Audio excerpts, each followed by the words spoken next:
ceruloplasmin. Gitu ya. Ini kan, and to be iron excessive store in or deposition. Nah, karena tidak bisa dikeluarkan, maka dia tersimpan terus di dalam liver. Ya. Jadi excessive, ya. Kelebihan simpanan. Nah, tadi.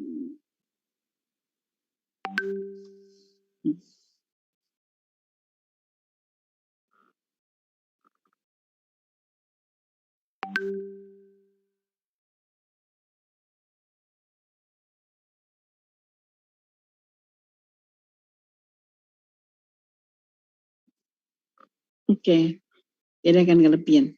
Next slide. Ini adalah gambar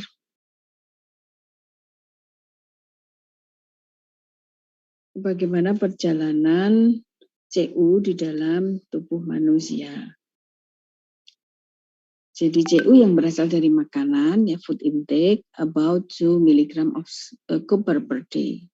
Jadi kita itu konsumsi CU dari makanan itu hanya sekitar 2 mg ya. 2 mg of copper per day. Nah kemudian dia akan masuk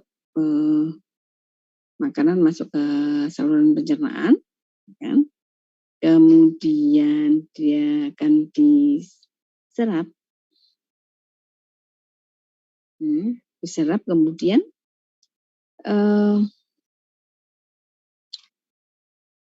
absorption of copper is normal. Normal artinya dia dia lebih cepat kalau dalam suasana acidic, kan? Nah, acidic itu terjadi di lambung. Kalau kita sudah masuk ke dalam usus halus, itu suasananya sudah alkali. Ya. There is no incorporation of copper into the ceruloplasmin. Ya. Not that is it excreted into bile. Jadi ketika itu dari makanan ya, dari absorpsi, setelah diabsorpsi, kalau tidak ada CU yang kemudian dia antar ke hati untuk incorporation adalah dia masuk ya, dia menjadi bagian dari pembentukan ceruloplasmin, maka CU itu akan diekskresi melalui bile. Bile itu apa? Empedu. Jadi jalur utama dari CU itu akan masuk ke sel hati untuk incorporated into ceruloplasmin. Kalau tidak ada, if there's no incorporated of copper into ceruloplasmin, maka akan tidak akan, it's not excreted into bile. Ya, sehingga the excretion of copper in bile is decreased. Sehingga turun ya kalau tidak ada ini. Kalau ada an increased copper concentration in the hepatocyte result in an overflow of copper into the blood. Yeah. Consequently, free CU plasma concentration is increased. Jadi, ketika kita ini memiliki copper yang tinggi ya di dalam hati, ya, di dalam sel hepatosit kita, maka dia akan banyak CU yang terinkorporasi di dalam ceruloplasmin. Nah, kalau keberadaan ceruloplasmin itu fungsinya adalah untuk mengoksidasi, ya, mengoksidasi dari simpanan ferritin, ya, simpanan zat besi di dalam hati, itu dia akan diubah menjadi ferro dulu supaya dia bisa melintasi sel hati untuk keluar. Nah, setelah dia keluar baru dioksidasi oleh ceruloplasmin. Ingat ya, ceruloplasmin tugasnya adalah mengoksidasi dari ferro menjadi ferri. Maka disebut sebagai feroksidasi, iron peroxidation, atau senyawa yang mengoksidasi ferro menjadi ferri. The increased free CU in the plasma concentration will lead to an increased urinary concentration, ya. Jadi kalau itu sudah dilepas ke plasma darah, maka ya akan diekskresi melalui urin. Gitu. Excretion of copper via stool is decreased. Nah, kalau itu banyak diekskresi melalui urin, maka yang melalui feses jadi berkurang. Ya gitu ya. Jadi kalau kita itu dari makanan itu tinggi apa namanya koper, jadi kita konsumsi kopernya tinggi, maka akan banyak dibentuk menjadi apa namanya ceruloplasmin. Ya. Jadi kalau banyak ceruloplasmin maka akan banyak free CU yang apa namanya ada di aliran darah. Ya. Gitu. Lanjut.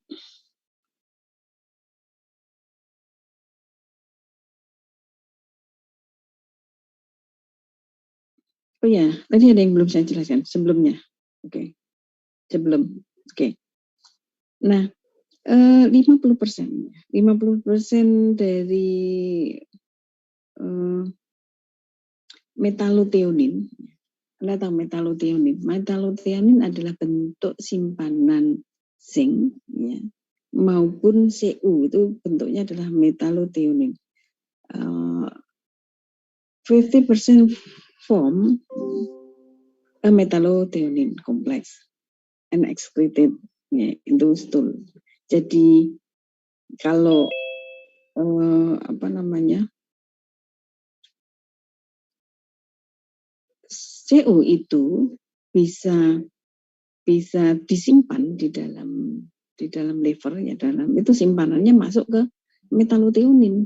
Artinya bahwa metalothionin itu sebagai bentuk simpanan dari Cu juga.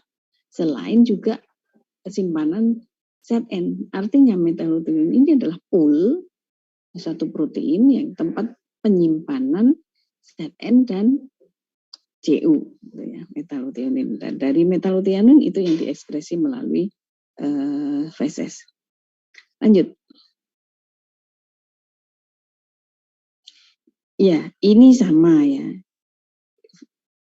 Dari penggambaran yang tadi ya, bahwa dietary copper itu sekitar 2 miligram ya, 2,5 ya, kalau di sini, maka dia akan diserap ya. Berapa? Antara 40 sampai 50% ya. Ya 50% itu diserap itu kan ya relatif bagus ya dibandingkan Fe. Fe itu hanya sekitar 10% yang diserap. Ya kan gitu.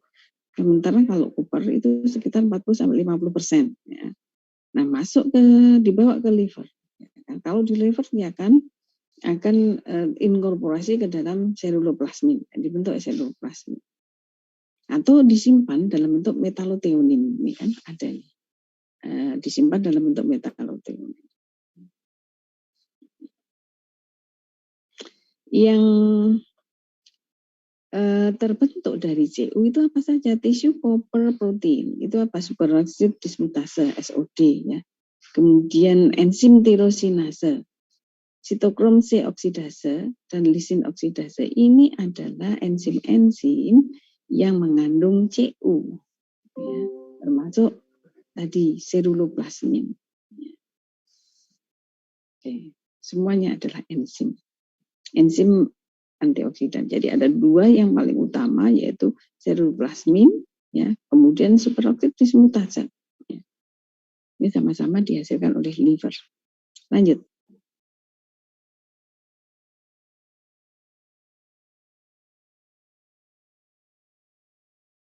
Nah, pada orang-orang yang kekurangan Cu itu bisa mengakibatkan yang disebut Wilson disease atau juga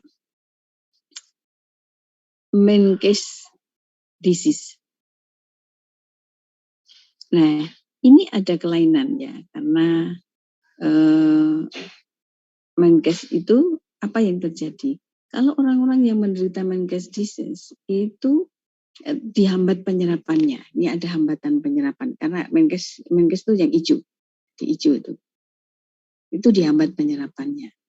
Sementara kalau yang Wilson disease itu hambatannya itu terjadi pada Cu yang yang apa namanya mau keluar ya dari sel hati. Jadi Menkes disease itu ada penghambatan ada di penyerapan maupun aliran darah yang menuju ke mana nih? Ke tisu atau organ-organ lainnya. Sedangkan ya, Wilson itu keluar masuknya ke dalam sel hati itu yang dihambat, yang merah ini ya, Wilson disease. Lanjut. Nah sekarang bagaimana proses apa namanya uptake atau masuknya CU ke dalam sel hati. Kan tadi target organnya adalah sel hati ya. Nah, CU itu ketika mau masuk ke dalam sel hati, maka ada protein transporter yang membantu, yaitu copper uptake protein. Jadi CTR1. CTR itu singkatan dari copper uptake protein. Jadi protein yang tugasnya itu mengambil uptake itu kan mengambil CU ke dalam sel. Ya, disebut atau ini juga sebagai kita sebut juga sebagai apa ya namanya? Kalau yang ada di permukaan sel itu reseptor ya, reseptor ya, CTR-nya itu adalah reseptor, protein reseptor yang akan menangkap CU masuk ke dalam sel. Nah, dari CU yang oksidasi apa namanya terbentuk valensi 2 ya dari makanan itu CU valensi 2, dia akan diikat ya, akan diikat oleh CTR ya, copper uptake protein tipe 1, kemudian dia dimasukkan ke dalam sel, maka dia akan direduksi menjadi CU plus 1. Ya.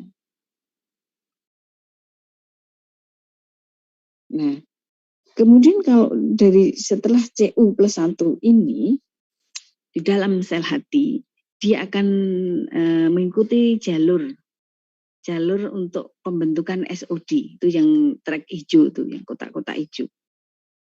Ya, dari CU, ya, kemudian CSS itu copper chaperone, ya. Chaperone 4, CU ZN superoxide dismutase. Ini artinya adalah jalur untuk pembentukan SOD. Sedangkan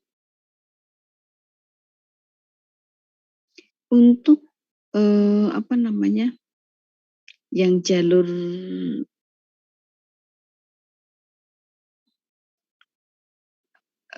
warna apa nih, oranye ya, oranye ya, itu pas suatu kompleks ya untuk pembentukan sitokrom ya, juga pembentukan enzim ya, SOD superoxide dismutase juga suatu enzim, sedangkan apa namanya sitokrom C oksidase itu juga sebuah enzim atau disingkat sebagai CCO. Artinya bahwa CU itu di dalam hati digunakan untuk pembentukan berbagai macam enzim ya, terutama ya SOD, kemudian sitokrom ya, sitokrom C oksidase. Itu ternyata pembentukannya dari CU. Ya. Kalau sitokrom dia akan bekerja di dalam mitokondria. Karena sitokrom itu fungsinya adalah apa? Elektron transport. Ingat di metabolisme karbohidrat, ya, central pathway of energy metabolism, itu setelah dari glikolisis kemudian siklus Krebs ya atau TCA cycle, baru kemudian elektron transport. Nah, ketika dalam proses elektron transport itulah peran dari sitokrom oksidase CCO. Makanya itu terdapatnya di mitokondria, ya kan? Itu ya. Nih, nah kemudian jalur yang ketiga adalah untuk pembentukan ini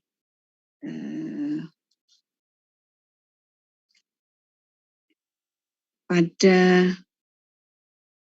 untuk ya itu untuk pembentukan satu jenis enzim juga ya yang disebut sebagai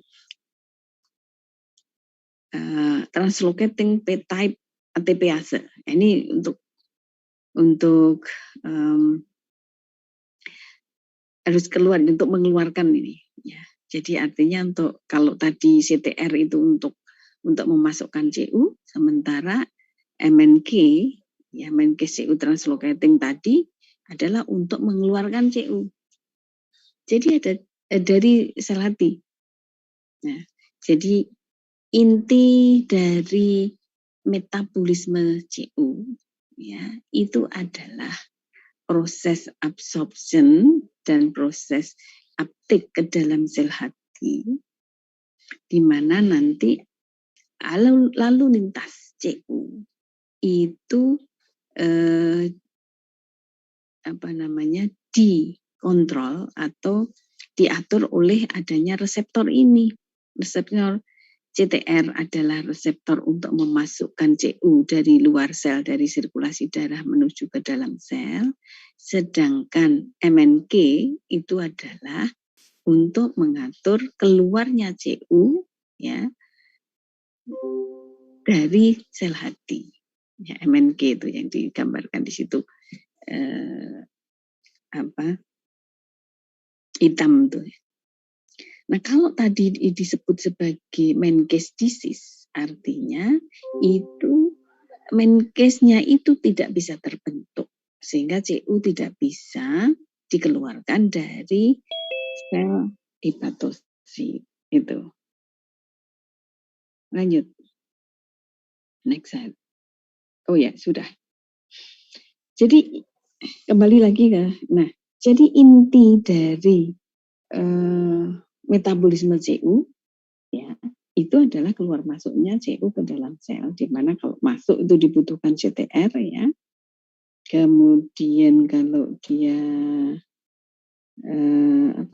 keluar dia membutuhkan Menkes, MNK itu ya. Di MNK itu disebut sebagai Cooper subperon ya.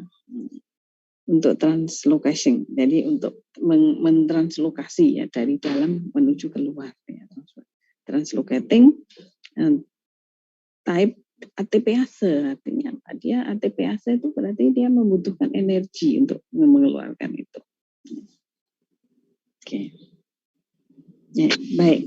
Ini komputer Ibu ini sudah selesai update-nya. Sekarang kita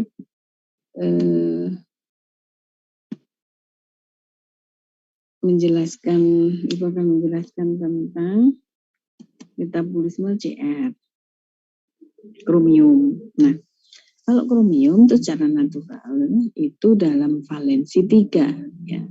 3 valensi. Nah, saya akan buka dulu komputer.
Maaf tadi Ibu maafkan.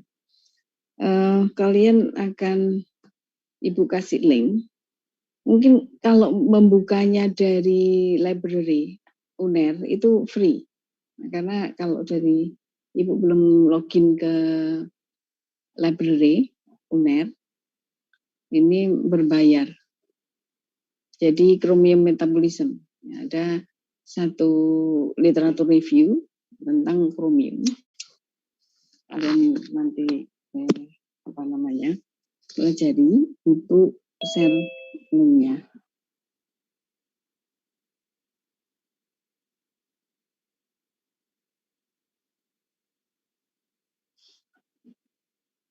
Nah, untuk masuk ke Zoom dulu.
Ya, maaf. Jadi masih ke mute. Nah, ini ada full text link. Coba cek. Apa betul? Ya, ternyata berbayar.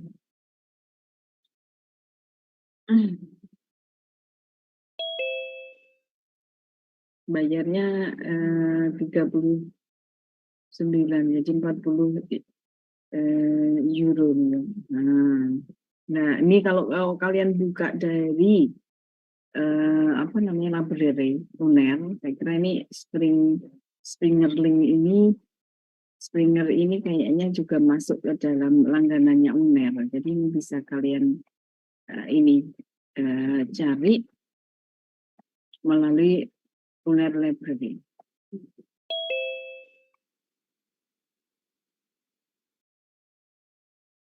Mestinya bisa dari UNER Library.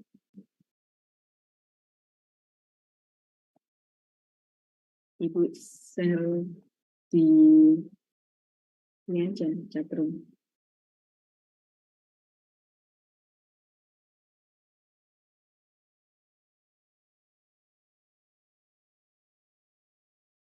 Nah, coba kalian buka pakai UNER Library.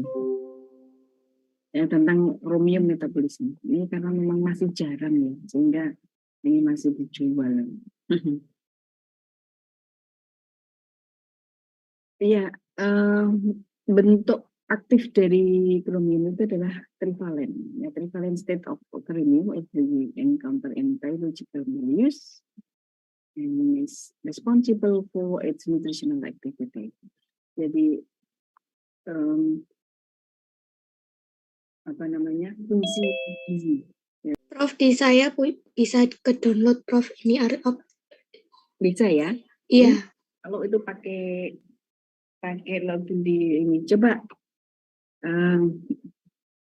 kau share di PDF-nya, kau share di ini, di mana itu, di chatroom, nanti Ibu download, Ibu akan share, akan jelaskan. Jadi di chat ya? Iya Prof, sebentar Prof.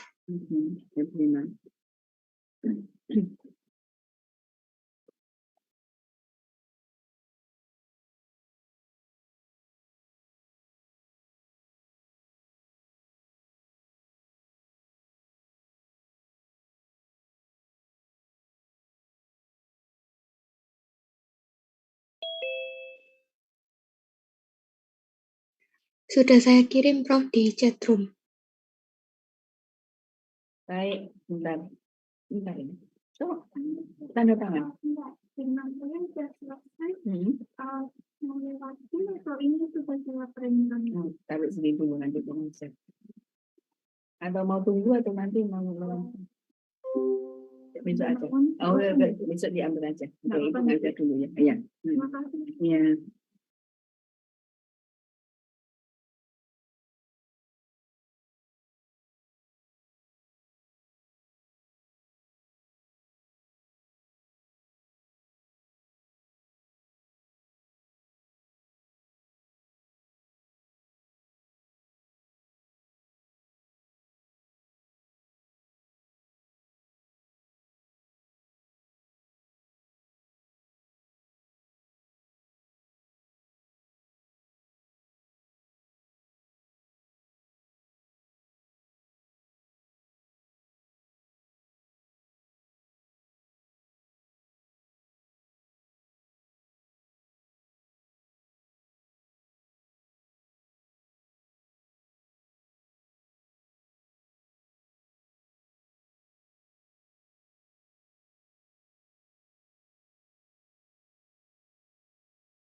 Baik, ini sudah berhasil Ibu download.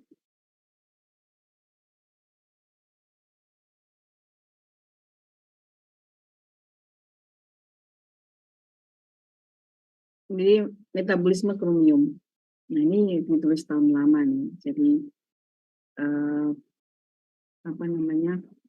Ini adalah kromium adalah satu mineral yang jarang ya, masih jarang diteliti ya, sehingga literatur terkait dengan kromium ini masih relatif terbatas ya, terbatas. Nah, penyerapan ini kalau kita baca dari abstraknya ya. Jadi, the principal route by which trivalent chromium enters the body is the digestive system. Jadi, lalu ini yang berarti dari makanan, kan? Kalau karena dari digestive system, chromium is food in food is present both in inorganic and as organic complex. Jadi kalau di dalam makanan, chromium bisa dalam bentuk inorganik. Kalau inorganik, maka chromium ini akan sebagai unsur tunggal, CR. Nanti CR-nya dalam bentuk CR3. Atau dia organik kompleks. Kompleks itu artinya dia akan berikatan dengan senyawa, suatu senyawa organik lainnya. Ya, akan berikatan dengan senyawa organik, kan disebut sebagai organik kompleks. Intestinal absorption of chromium is about low, ternyata hanya sedikit sekali ya, antara 0,5 sampai 2% saja chromium absorb. Nah, bagaimana mekanisme penyerapan kromium? Nah, ini juga belum banyak. Ini karena penelitian tulisan tahun 91 nih dalam banget.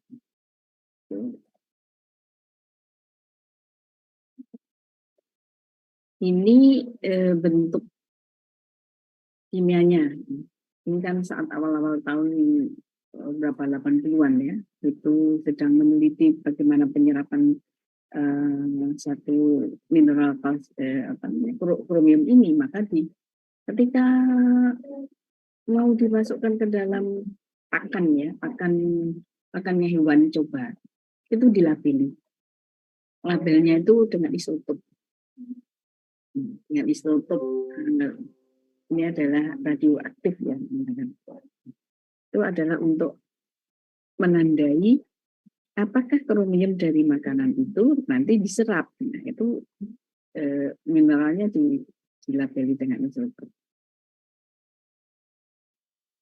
Nah, kromium itu dalam bentuk oxidation state ataupun ya, kalau kromium dalam oxidation state, kromium can assume all oxidation state, mulai dari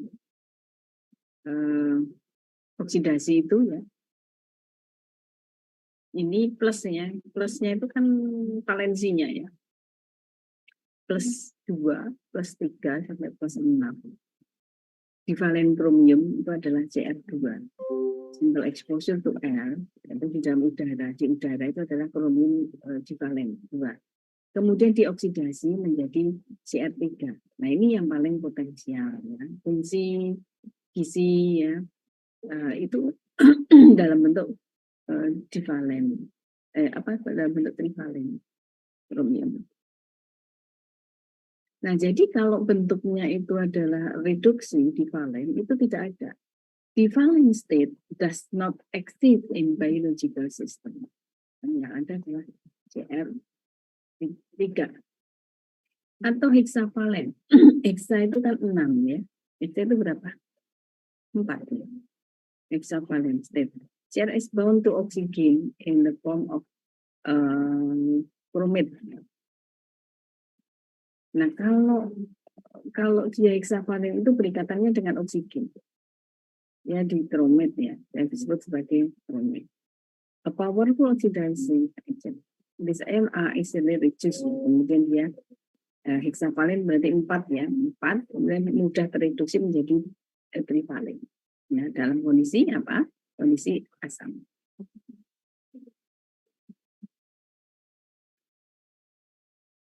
Trivalen ya, kalau trivalen kromium this is the most stable oxidation state existing in biological milieux. Itu adalah trivalen kromium. Ini kalau kromium itu adalah satu metal, maka metal itu biasanya akan berikatan ya. Metal ligand bond may involve oxygen, nitrogen, or sulfur. Itu yang bisa diikat oleh metal kromium itu, ya, nitrogen atau sulfur ataupun oksigen.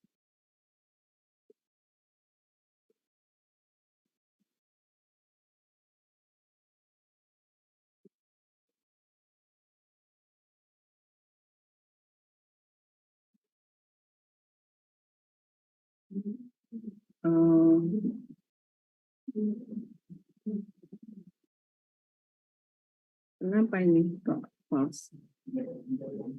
Saya stop dulu.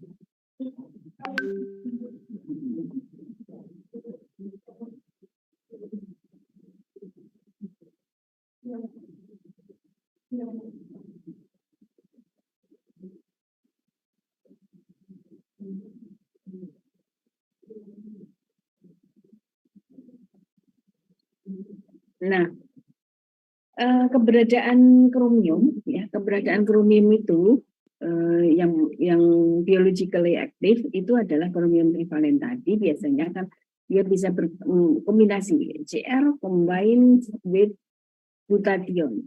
Berarti glutathione itu GS ya. Biasanya glutathione itu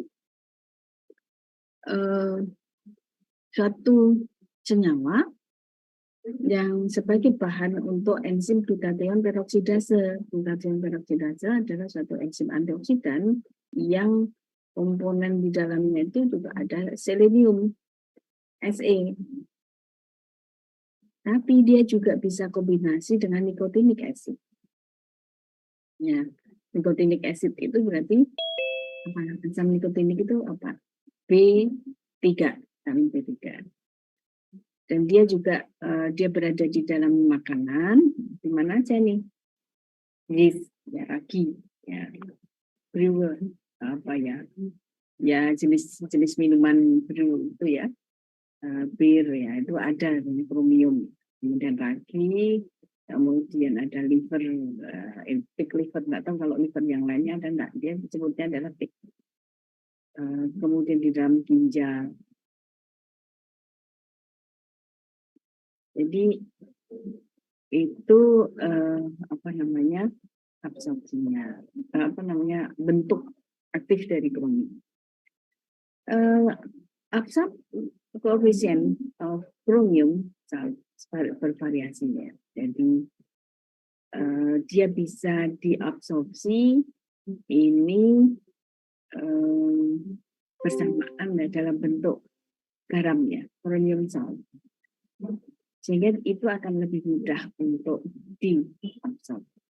Kalau dia bentuknya inorganik, absorb of inorganic chromium lebih rendah. Jadi untuk meningkatkan apa namanya bioavailability-nya, kromium itu dibentuk dalam kromium garam ya, dalam bentuk garam, sehingga berikatan dengan mineral lain ya. Yang contohnya di sini adalah kromium klor ya, CrCl. Jadi garam klor ya, CrCl3. Kalau natrium itu kan garam, itu kan juga berikatan natrium dengan klor, dia akan menjadi garam ya. Jadi klorida. Ini juga kalau dia bentuknya inorganik, maka kromium ini akan lebih rendah penyerapannya. Sedangkan kalau dia berikatan dengan klor, akan membentuk garam kromium, maka penyerapannya lebih tinggi. Ini kan? Jadi kalau bentuk kompleks, the natural complex of chromium were absorbed better than simple chromium. So, ya, contohnya kalau dia berikatan dengan ini ya ragi ya atau bentuk produk fermentasi itu ya, biru itu kan anggur ya, anggur wine maksudnya wine itu kan produk-produk yeast ya, fermentasi.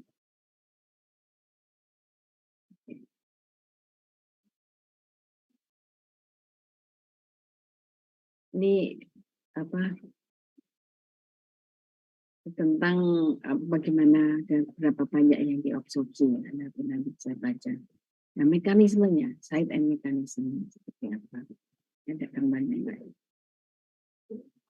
Ternyata masih apa namanya? Nah, sekarang transportasi.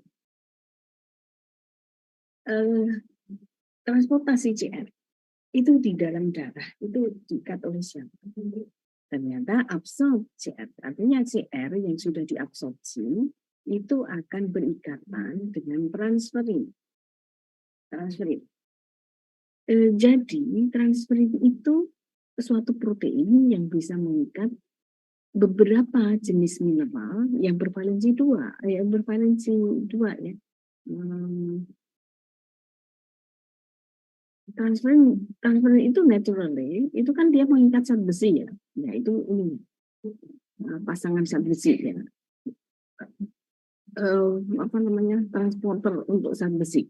Tapi transferin itu juga bisa mengikat zinc. Ternyata dia juga bisa mengikat CR.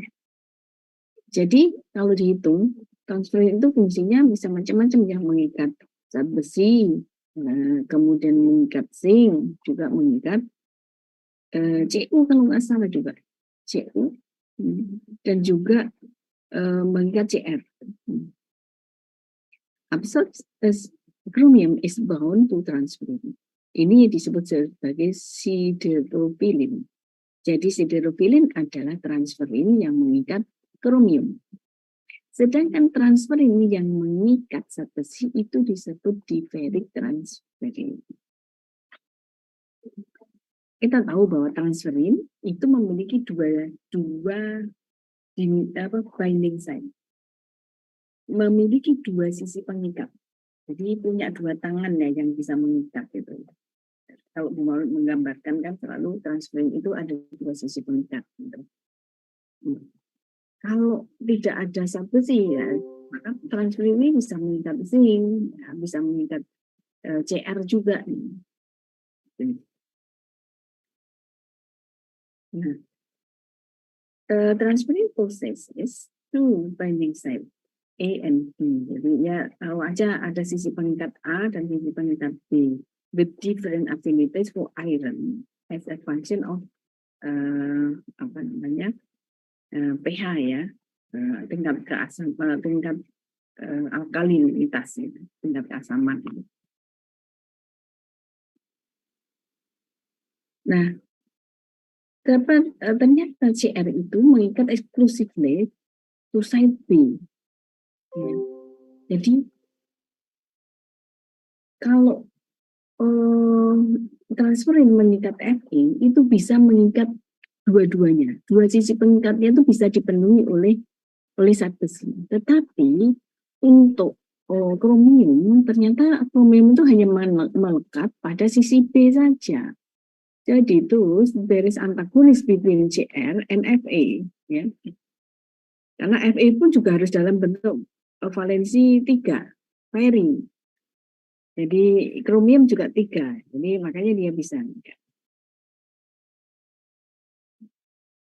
Jadi there is antagonis between chromium trivalent dan iron trivalent at the high concentration of iron. Jadi ada juga yang sudah membuktikan bahwa trivalent chromium has high binding affinity for plasma transfer. Dia juga punya daya ikatnya yang tinggi. Transferin memiliki daya ikat yang tinggi juga pada kromium.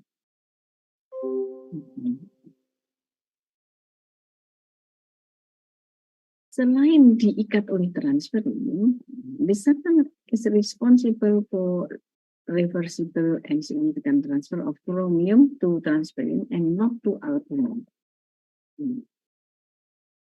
Jadi afinitas yang tinggi ya, kromium itu pada transferin, bukan pada albumin. Nah, although transferin and albumin affect chromium absorption, tapi albumin pun juga bisa mempengaruhi penyerapan kromium.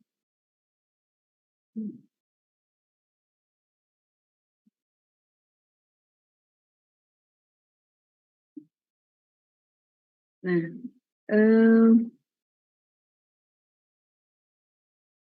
kromium yang sudah diabsorpsi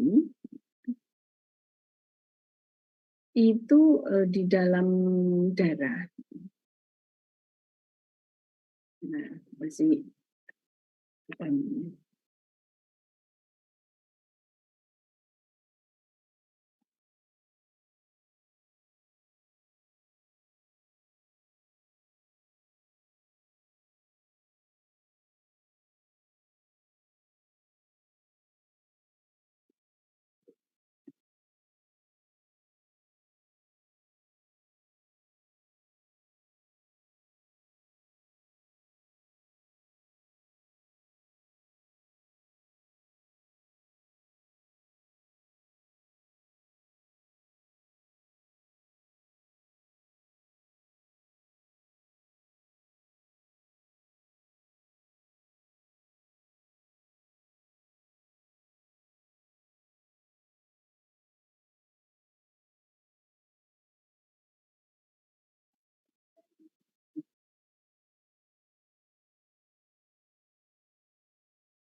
dalam darah ya, bagaimana transport kromium di dalam darah.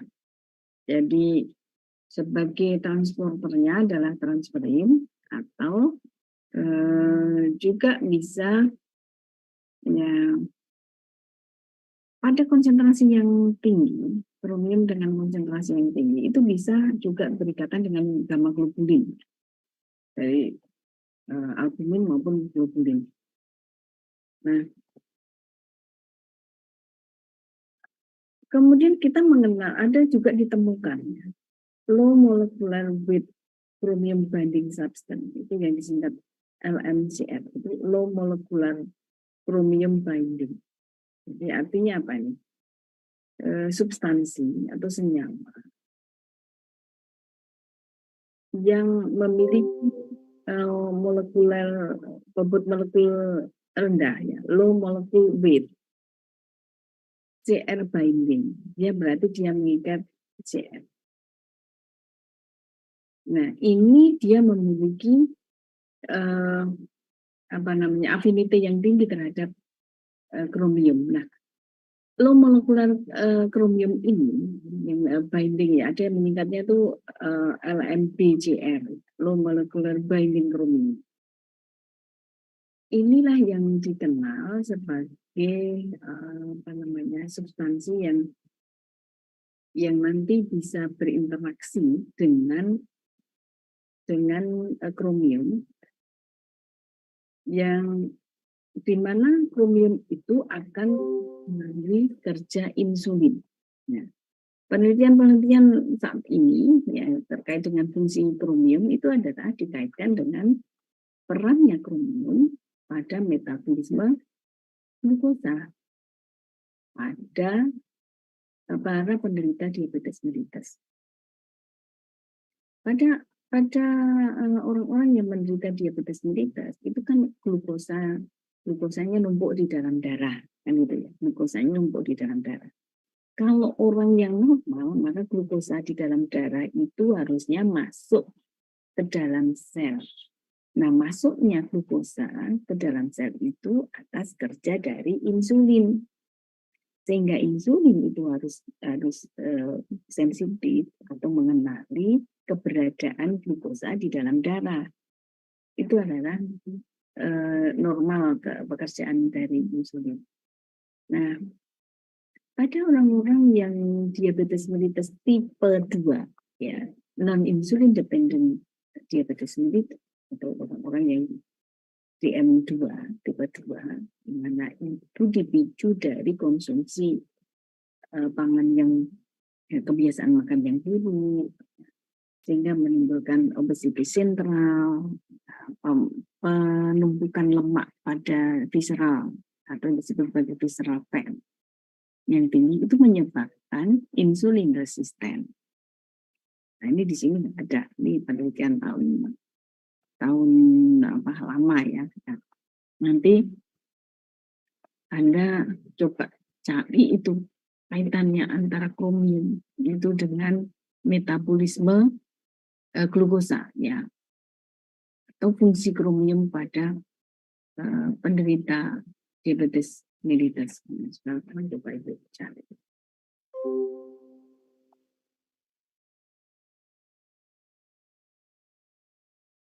Nah, ini masih jarang kromium.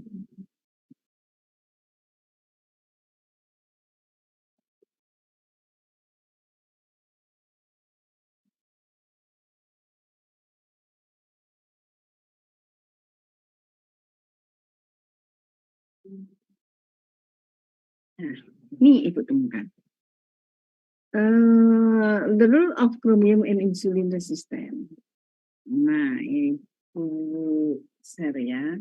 Mungkin nanti kalian juga bisa lebih.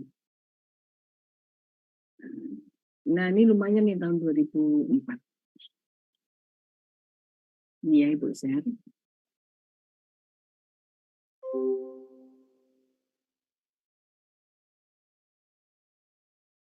The role of chromium in insulin resistance.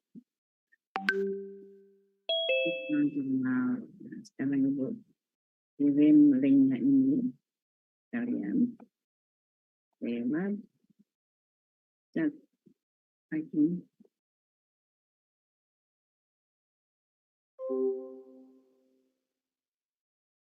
Ya, silakan di-download. Kalau dari PubMed itu kan bisa di-download. Nah.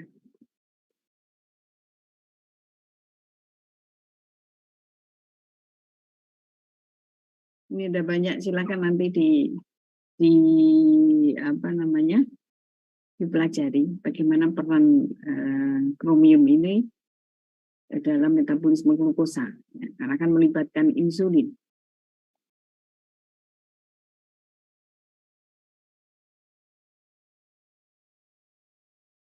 Nah, Anda juga bisa apa namanya, track dari daftar pustaka nih, kromium and insulin resistant.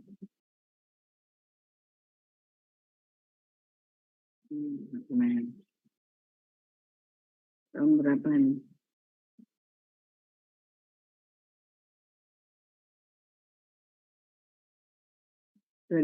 juga.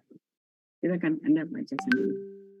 Oke, sampai di sini ada pertanyaan untuk kromium dan insulin resisten dan sebagainya. Anda bisa baca, ya. Anda cari dari jurnal-jurnal itu pemahaman yang lebih mendalam.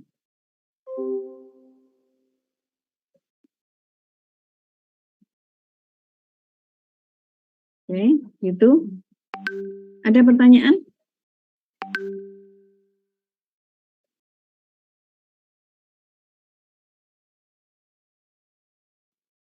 Tidak ada, Prof. Ya. Oke, jadi nanti ada dari kalian yang ini ya, tugas-tugas itu kita akan presentasinya kapan? Minggu depan, Prof, TM terakhir. TM terakhir. Oh, minggu depan sudah TM terakhir. Iya, Oke. Prof.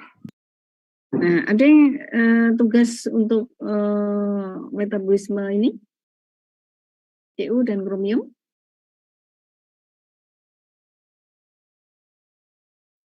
Untuk CU dan kromium belum ada tugasnya, Prof. Baru yang kemarin zat besi sama selenium dan zinc, ya. Oke.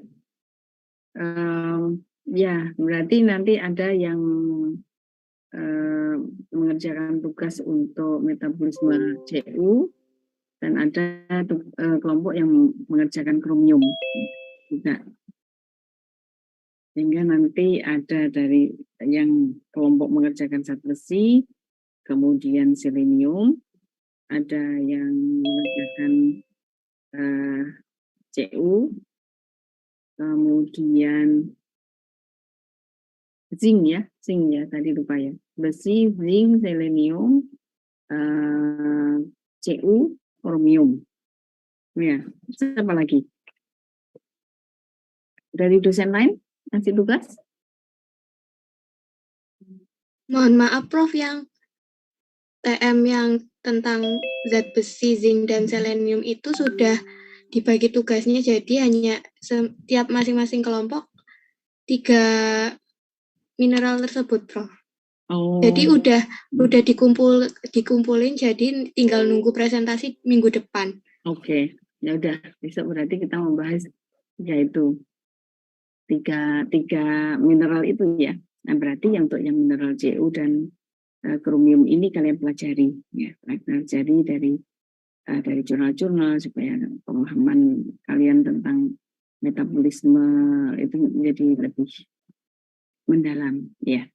Itu sudah tunjukkan sumber-sumbernya yang bisa kalian baca. Baik, kita ini ya untuk absensi untuk buka